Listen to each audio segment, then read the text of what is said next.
પરીક્ષા આ માત્ર એક શબ્દ નથી, પરંતુ દરેક ઉમેદવારના વર્ષોની અથાગ તપશ્ચર્યા, માતા પિતાની અનંત આકાંક્ષાઓ અને દેશના ઉજ્જવળ ભવિષ્ય તરફનું પહેલું પગથિયું છે.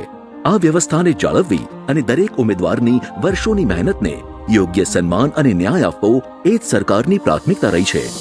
અને એટલે જ માનનીય પ્રધાનમંત્રી શ્રી નરેન્દ્રભાઈ મોદીજીના માર્ગદર્શન હેઠળ કેન્દ્ર સરકારે યુવા પેઢીના ભવિષ્ય સાથે ચેડા કરનારા અસામાજિક તત્વો સામે અપનાવ્યું છે પેપર લીક અને ગેરરીતિ સામે ઝીરો ટોલરન્સનું આકરું વલણ, જે અંતર્ગત જાહેર પરીક્ષાઓમાં પારદર્શિતા સુનિશ્ચિત કરવા અને ગેરરીતિઓ અટકાવવા માટે પબ્લિક એક્ઝામિનેશન્સ એમેન્ડમેન્ટ વિધેયકને સંસદીય મંજૂરી પ્રાપ્ત થઈ છે.